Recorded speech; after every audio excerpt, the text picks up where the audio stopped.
আসসালামু আলাইকুম রহমতুল্লাহি ওয়া বারাকাতুহু।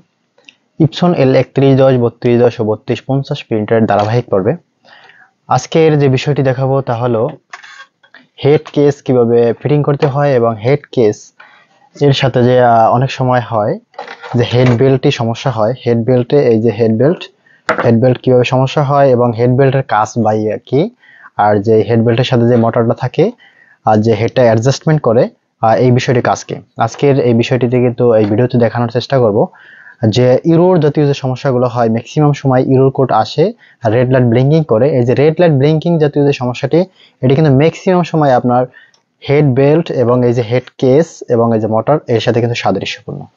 তো যারা আগের পর্বগুলো দেখেন নাই যে এই যে একটা নতুন বা এই যেটা বডি আছে, এই বডিতে কিভাবে কি টোটাল পার্টস ফিটিং করে এবং কোন পার্টসের কি কাজ এ টু জেড শিখতে ও জানতে চাইলে আগের পর্বগুলো অবশ্যই দেখে আসুন।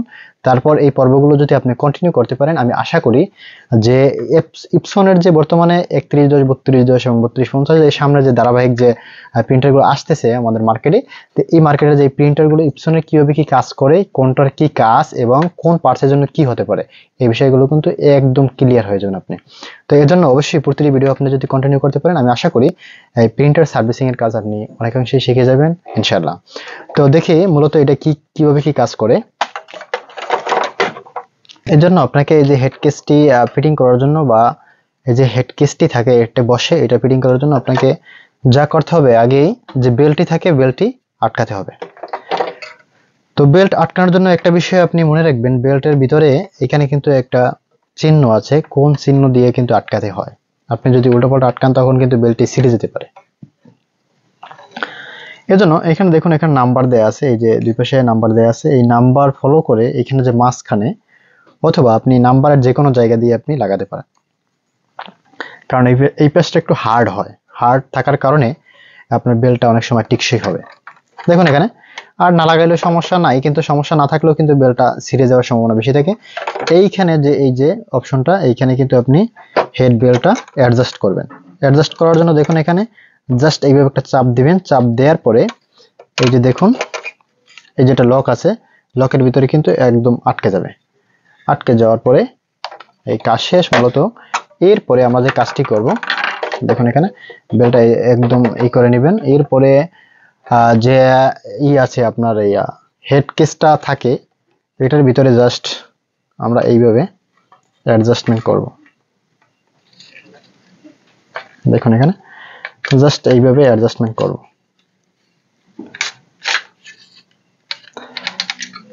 জাস্ট টান দিলে কিন্তু অ্যাডজাস্ট হয়ে যাবে।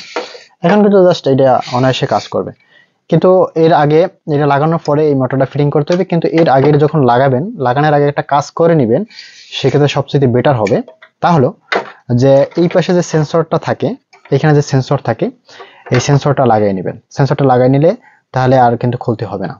ওই পাশ দিয়েও লাগানো যায় সম্ভব, কিন্তু একটু কষ্টসাধ্য হয়, এজন্য আগে সেন্সরটা লাগিয়ে নেবেন এবং যে রেবন থাকে রেবনটা আগে লাগিয়ে নেবেন, তাহলে এই বিষয়টা ভালো হবে। তো সামনের পর্বতে আমরা দেখাবো যে সেন্সর কিভাবে লাগাইতে হয় এবং সেন্সরের কাজ বাইরে কি।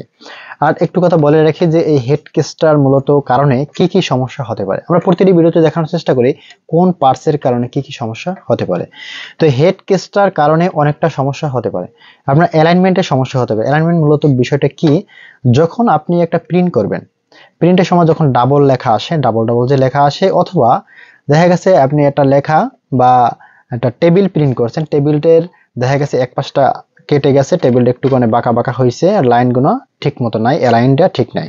এই সমস্যাটা কিন্তু এই হেড কেস থেকে হইতে পারে এবং অন্যান্য সমস্যাও আছে। আমরা পরবর্তী ভিডিওতে দেখাবো যে এই যে ডাবল লেখা আসে তা কি জন্য হয় তাও দেখাবো। কিন্তু আপনার মাস্ট বি এই যে হেড কেসটার কারণে কিন্তু হইতে পারে। কিরকম হইতে পারে বিষয়টা হলো এরকম, দেখুন এখানে স্প্রিং দেওয়া আছে, এই যে পাশটা স্প্রিং দেওয়া আছে, এখানে স্প্রিং দেওয়া আছে, কিন্তু যখন এটা লুজ হইলে হেডটা কিন্তু যখন এই মোটরে যে আপনার আছে এই যে বেলটা যখন টানে, তখন টাস টাস বাড়ি মারার কারণে যখন এটা লুজ হয়ে যাবে তখন একটু এরকম বাঁকা হয়।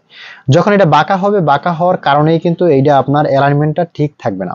তো এই জন্য অবশ্যই পিছনের যে হেডের যে নিচে যে স্প্রিংটা থাকে, স্প্রিংটা ঠিকঠাক মতো দেখবেন যে আসলে ঠিক আছে কিনা। অ্যালাইনমেন্ট ঠিক রাখার জন্য হেড কেসটা কিন্তু ব্যাপক গুরুত্বপূর্ণ একটা ভূমিকা পালন করে। তো অবশ্যই আজকের ভিডিওটা মূলত ছিল যে হেড কেসের কারণে কি কি সমস্যা হয় আমরা পরবর্তী ভিডিওতে আদার্স যে পার্টস ফিটিং করে দেখানোর চেষ্টা করব। এই যে কার্টিসের কারণে কি সমস্যা হইতো বা কি সমস্যা হয় এবং পাম্পের কারণে কি সমস্যা, এই ভিডিও কিন্তু দেয়া আছে, অবশ্যই আগের ভিডিওটি দেখুন, তাহলে আপনি অনেক কিছু শিখতে পারবেন ও জানতে পারবেন। আজকের ভিডিও এ পর্যন্তই। ভালো থাকবেন, সুস্থ থাকবেন, আল্লাহ হাফেজ।